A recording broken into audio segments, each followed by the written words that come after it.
আমার বয়স 29 বছর যাবৎ আমার বাবাকে বিশ্বাস করে যত টাকা পয়সা ইনকাম করেছি সব আমার বাবার কাছে আমানত রেখেছি। আমার বাবা এক মহিলার সাথে পরকীয়া জড়িয়ে আমার টাকা পয়সা সব আত্মসাৎ করে ওই মহিলাকে বিয়ে করে সংসার করছে। এখন আমাদের করণীয় কি? আল্লাহ তাআলা আমাদেরকে রহম করুন, মাফ করুন। দুর্ভাগ্যজনক একটা পরিস্থিতির মধ্যে যে আমরা আছি, এই প্রশ্ন থেকে সেটা বোঝা যায়। সেটা হলো যে সমাজের রন্ধ্রে রন্ধ্রে অপরাধ প্রবণতা, গুনাহ এবং পাপাচারের প্রবণতা এত বাড়ছে যে ঘরে ঘরে আজকে এই সমস্যাগুলো বেড়ে চলেছে। পরকীয়া আমাদের সমাজকে শেষ করে ফেলেছে। কারণ অবাধ যৌনাচার এটাকে বাই প্ল্যান প্রমোট করা হয়েছে, এটাকে পরিকল্পিতভাবে সমাজে প্রতিষ্ঠিত করা হয়েছে। ভালো মানুষও ভালো থাকতে পারে না, তাকে উস্কে দেওয়া হয় নানাভাবে। সে চাইলেও ভালো থাকতে পারে না। তরুণ ছেলেফেলেরা নিজেদের চরিত্রকে হেফাজত করতে পারছে না, তাদেরকে নানাভাবে বিজ্ঞাপনের নামে, সংবাদের নামে, আপনারা প্রায় সময় দেখেন এসএসসি পরীক্ষা, দাখিল পরীক্ষার ফলাফল প্রকাশ হয়, এইচএসসি পরীক্ষার ফলাফল প্রকাশ হয়, পত্রিকার পাতা ছবি ছাপা হয় কাদের? মেয়েদের। কেন ছেলেরা পরীক্ষা দেয় না? পশ্চিমারা ওদের কাপড় চোপড় খুলে ফেলছে, শেষ। ওদের ফ্যামিলি ব্যবস্থাপনা ভেঙে পড়েছে, মুখ থুবড়ে পড়েছে, পরিবার ব্যবস্থাপনা জিরো। আমি প্রায় সময় একটা কথা বলি, আমরা যদি পশ্চিমাদের চাইতে জ্ঞানে, বিজ্ঞানে, তথ্য প্রযুক্তিতে, অবকাঠামোতে, কলকারখানাতে, অন্যান্য আবিষ্কারে তাদের থেকে আমরা যদি 500 বছর পিছিয়ে থাকি, পারিবারিক ব্যবস্থাপনায় ওদের চাইতে আমরা 1000 বছর এগিয়ে আছি। আমাদের এই অঞ্চলের মুসলমান তো মুসলমান, হিন্দুরাও, খ্রিস্টানরাও, বৌদ্ধরাও পারিবারিক যে বন্ধনটা আমাদের এখানে আছে, পশ্চিমারা এগুলো স্বপ্নেও কল্পনা করতে পারবে না। আমাদের এখানে এই যে দেখেন, ছেলে বাপ তার সমস্ত সম্পদ আত্মসাৎ করার পরও পরকীয়া লিপ্ত হয়ে সেখানে ছেলের কামাই রোজগার সবগুলোকে বরবাদ করার পরও এই ছেলের মধ্যে আল্লাহর ভয় আছে দেখে সে বাবার সাথে কেমন আচরণ করবে এটা নিয়ে সে দ্বিধাগ্রস্ত হয়ে পড়েছে। এবং আল্লাহর ভয়ে সে প্রশ্নের উত্তর জানতে চাচ্ছে যে সে বাবার সাথে বেয়াদবি করবে নাকি বাবার প্রতি শ্রদ্ধা দেখিয়ে সবর করবে, সেই প্রশ্নের উত্তর জানতে চাচ্ছে। পশ্চিমা পৃথিবীর একজন যুবক মুসলমান ছাড়া স্বপ্নে কোনোদিন কল্পনা করবে না যে বাবাকে কিভাবে শ্রদ্ধা করতে হয়।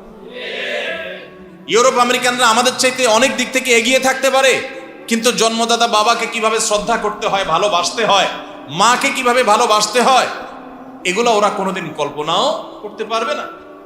গত বছর খানেক আগে একটা টিভি চ্যানেলের প্রোগ্রামে গেছি, এক ভদ্র মহিলা ফোনে প্রশ্ন করছেন।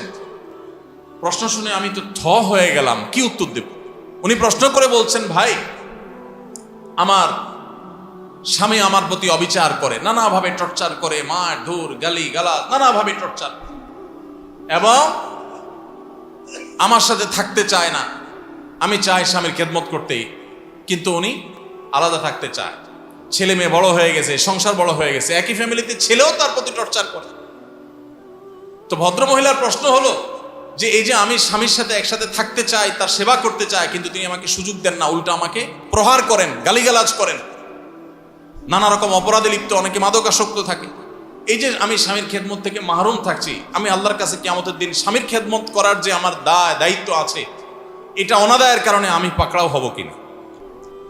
স্বামী তার প্রতি করতেছে জুলুম, আর সে চিন্তা করতেছে যে আমি স্বামীর খেদমত না করার কারণে আমি গুনাহগার হয়ে যাচ্ছে কিনা। সন্তান বেয়াদবি করছে, মা প্রশ্ন করছে যে আমার সন্তান বেয়াদবি করছে, আমার তো কষ্ট হয়, কিন্তু আমার সন্তান আবার কষ্ট পায় কিনা, তার কোনো ক্ষতি হয় কিনা আমার কষ্টের কারণে, আমি তাকে আল্লাহর জন্য মাফ করে দেই, আল্লাহর কাছে দোয়া করি তার আসলে ক্ষতি হবে কিনা। এই যে সন্তানের জন্য মায়ের ভালোবাসা, অমানুষ হওয়ার পরও এত আকুতি, এত আবেদন, এত ভালোবাসা, বা স্বামীর জন্য স্ত্রীর এত ভালোবাসা, এই যে বাবার জন্য সন্তানের ভালোবাসা, এইগুলো পশ্চিমারা কোনোদিন স্বপ্নেও। আমাদের সমাজে পারিবারিক ব্যবস্থাপনা আমাদের সমাজেও দুর্বল হয়ে গেছে। দাম্পত্য কলহ দিন দিন বেড়ে চলেছে, বিবাহ বিচ্ছেদ ঘরে ঘরে হচ্ছে। এরপরও আমরা এখনো পর্যন্ত পারিবারিক বাইন্ডিং এবং পারিবারিক বন্ডিংয়ে আমরা এখনো পর্যন্ত যতটা ভালো আছি, ওরা এতটুকুর কথা স্বপ্নেও। এই জন্য ওরা নিজেরা তো বস্ত্রহীন হয়ে গেছে, অশ্লীল হয়ে গেছে, ওদের সমাজ ধ্বংস হয়ে গেছে, পরিবার ব্যবস্থাপনা ভেঙে পড়েছে।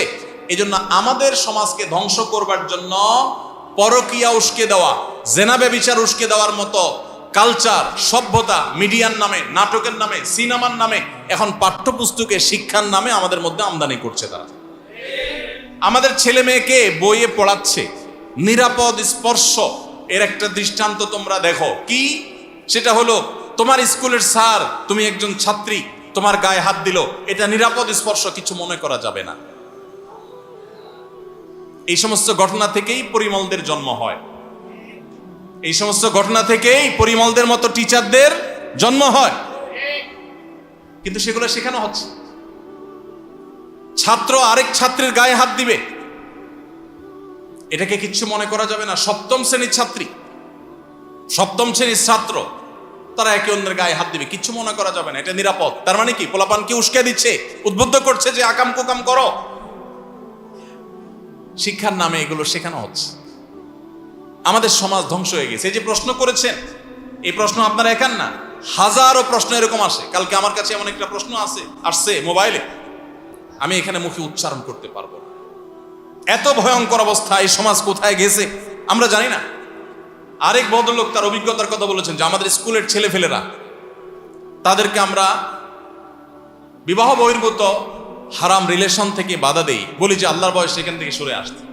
আমাকে এক ভাই বিরাট বড় একটা লেখা পাঠালেন, নিজে লিখে পাঠালেন, খুবই বিশ্বস্ত, খুবই নির্ভরযোগ্য, নেতৃত্বশীল, গোনার একজন মানুষ, গবেষক এবং চিন্তক, একজন আল্লাহভীরু মানুষ। উনি বললেন তার নিজের অভিজ্ঞতার কথা, বলেন যে ভাই আপনি কোথায় আছেন, আপনারা কোথায় আছেন, এখন হারাম রিলেশনের যেই স্তর, এটা পার হয়ে আমাদের তরুণরা এখন, স্কুলের ছেলেফেলেরা এখন রীতিমতো পতিতালয়ে যাওয়া আসা করে। সবাইয়ের কথা বলা হচ্ছে না, উল্লেখযোগ্য সংখ্যক সেদিকে চলে গেছে। এরকম একটা পরিবেশ তৈরি হয়েছে এবং এমন এমন তথ্য আছে যেগুলো সবগুলো পাবলিকই বলার মতো না। এই সমাজ নষ্টের কারিগর যারা, তাদেরকে আপনারা চিনেন না। আপনারা নাটক দেখেন, মজা নেন, এই নাটকের মাধ্যমে অবৈধ সম্পর্ককে নরমালাইজ করা হয়। একটা সময় স্বামী স্ত্রী পরিচয় দিতেও মানুষ ইতস্তত বোধ করত, লজ্জা বোধ করত। নতুন নতুন বিয়ে করছে, যদি জিজ্ঞেস করতো বিয়ে করছো কিনা, খুব লাজুকতার সাথে বলতো বিয়ে করছে। এই মেয়েটার সাথে কে তোমার? আমার স্ত্রী, এটা বলতে মানুষ লাজুকতা অনুভব করত। এই সহজাত লজ্জা ধুয়ে মুছে সমাজ থেকে এমন ভাবে দূর করা হয়েছে, এখন স্ত্রী তো দূর কি বাত, স্বামী স্ত্রী তো দূর কি বাত, এখন বেহায়ার মতো, নির্লজ্জের মতো, দম্ভ ভরে মানুষ নিজের বয়ফ্রেন্ড গার্লফ্রেন্ডের পরিচয় দেয় সোশ্যাল মিডিয়াতে, অন্যান্য জায়গা। অবলীলায় যুবকরা এগুলো বলতে পারছে। এগুলো কি একদিনে হয়েছে? এগুলোর পরিণতি আমরা দেখতে পাবো। আল্লাহ যদি আমাদেরকে হেদায়েত নসিবে না রাখেন, আমরা যদি অবস্থায় থাকি, এই পরিণতি বাবারা দেখতে পাবেন। বৃদ্ধাশ্রমে ঠাঁই হতে দেরি হবে না। যেই ছেলে তার রবকে চিনে না, যে ছেলে নাফরমানি আল্লাহর করতে পারে, যে ছেলে হারাম হারাম বিছে না, এই যে ছেলে প্রশ্ন করেছে, এই ছেলে কি আমি চিনি না? কিন্তু আপনি দেখেন, এই ছেলে তার বাপের এত অবিচারের পরেও সে আল্লাহর দিকে তাকিয়ে আছে, আল্লাহ রসুল হাদিস দিকে তাকিয়ে আছে যে পারমিশন আছে কিনা বাবা মার সাথে দুর্ব্যবহার করার। না থাকলে সে হয়তো করবে না, তার প্রশ্ন দেখে সেটাই বোঝা যাচ্ছে। এই ছেলের ভিতরে দিন ন্যূনতম থাকার কারণে তার বাপ অমানুষ হওয়ার পরও বাপের প্রতি জুলুম করার আগে সে ভাবছে এবং কোরআন হাদিসের দিকে তাকাচ্ছে। এই সন্তান ঘরে ঘরে যদি চান, তাহলে এই হারাম যে বিষয়গুলোকে নরমাল করা হয়, এই সকল বিনোদনের নামে নাটক, সিনেমা, এগুলোকে না করতে শিখেন। এবং সমাজে যারা এগুলোকে আমদানি করে, এরা যে সমাজের শত্রু, এই জিনিসটা বোঝার চেষ্টা করে। বিদেশি এনজিও গুলো, তারা আস্তে আস্তে আমাদের সমাজকে কিভাবে দখল করছে আমরা টেরও পাচ্ছি। আমাদের কালচার, আমাদের কৃষ্টি, আমাদের সংস্কৃতিকে ধ্বংস করে ফেলছে। এই সমাজে শুধু মুসলমানদের না, সকল ধর্মের মানুষের কমন কালচার শালীনতা। আমাদের এই অঞ্চলের হিন্দুরাও, আমরা ছোটবেলা থেকে দেখেছি, হিন্দু মেয়েরাও মাথায় কাপড় দিয়ে চলাফেরা করে, ঠিক না বেঠিক? এই অঞ্চলে মানুষ পশ্চিমাদের মতো উলঙ্গ এবং বেহায়াপনা চলতে অভ্যস্ত না, কিন্তু নাটক, সিনেমার মাধ্যমে, বিনোদনের নামে আমাদের সমাজকে উলঙ্গতার দিকে নিয়ে যাওয়া হচ্ছে কি হচ্ছে? ভাইরা আমার, এগুলোর ব্যাপারে আমাদেরকে সোচ্চার হতে হবে। তাকে বলবো, ভাই আপনি নিজে একটা ভুল করেছেন। ভুল হলো, যারা বিশেষ করে প্রবাসে যায় অথবা দেশে কাজকাম করে, ব্যবসা বাণিজ্য করেন, অনেকেই আছেন নিজের উপার্জনের সব টাকা বাপের কাছে দেন, ভাইয়ের কাছে দেন এবং বাপ ভাইকে বলেন আপনারাই জমি জমা কিন। এই জিনিসটা সব ক্ষেত্রে সঠিক না। বাবাকে বাবার খরচের টাকা দেন, খরচের টাকার বাইরে অতিরিক্ত আরো দেন, পারলে হজ উমরা করান, সব ঠিক আছে। কিন্তু আপনার সম্পদ আপনার বাবাকে সব দিয়ে দিতে ইসলাম বলে নাই। হাদিসে যে আছে ইন্নাকা ওয়া মালুকা লিআবিক, যে তোমার মাল তুমি তোমার বাবার। এই যে তোমার মাল তোমার বাবার, এটার মানে এই না যে সন্তানের সব মালে বাবার একচ্ছত্র কর্তৃত্ব থাকে, তাহলে তো সন্তানের উপর আলাদা জাকাতই আসতো না, তাহলে তো বাবার উপর আলাদা খরচ করার নির্দেশই আসতো না, সব দিয়ে দেওয়া লাগতো। এটার উদ্দেশ্য হলো যে তোমার সম্পদ থেকে তোমার বাবা খরচ করতে পারেন, সে রাইট আছে তার যতটুকু প্রয়োজন হয়। ভাইরা আমার, এই জন্য সবকিছু বাবার নামে সবকিছু ভাইয়ের নামে দিয়ে দিলেন, এরপরে অন্য ভাইরা এসে দখল করলো বা বাপ মা কোন তসরুপ করলো, এরপরে আপনি আফসোস করলেন। এই কাজগুলো আমাদের ভুল। যাই হোক, এখন আপনি কি করবেন? উত্তর হলো, আপনি আপনার সম্পদ যেগুলো বাবা আত্মসাৎ করেছেন বলছেন, যদি সত্যি আত্মসাৎ করে থাকে তাহলে সেগুলো আদায়ের কোনো লিগ্যাল ওয়ে থাকলে আপনি সেই চেষ্টা করতে পারবেন। এটা করলে আপনার কোনো গুনাহ হবে না। বাকি পরকীয়া লিপ্ত হয়ে তিনি গুনাহ করেছেন, এক্ষেত্রে তাকে পরকীয়া থেকে, হারাম সম্পর্ক থেকে বাঁচানোর চেষ্টা করবেন।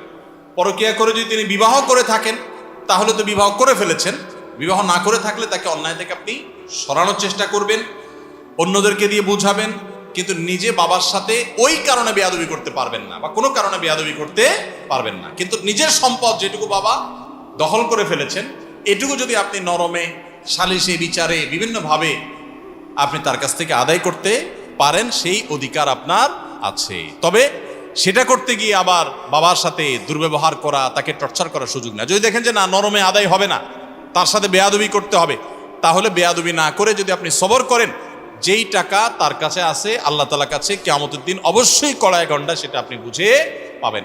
বাপমা হইলেই কিন্তু সন্তানের প্রতি জুলুম করার লাইসেন্স পাওয়া যায় না। পাওয়া যায়?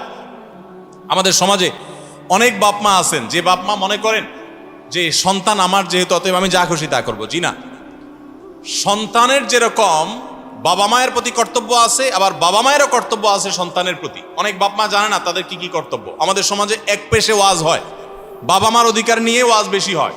ঠিক এটা যে বাবা মার অধিকার বেশি, এই জন্য ওয়াজ বেশি হোক, এটা স্বাভাবিক। কিন্তু সন্তানেরও তো অধিকার আছে। বাবা মা যদি সন্তানের অধিকার আদায় না করেন, আল্লাহ কাছে ধরা খাওয়া লাগবে কি লাগবে না? আল্লাহ তাআলা আমাদের বাবা মাদেরকে সচেতন এবং সতর্ক হওয়ার তৌফিক দান করুন।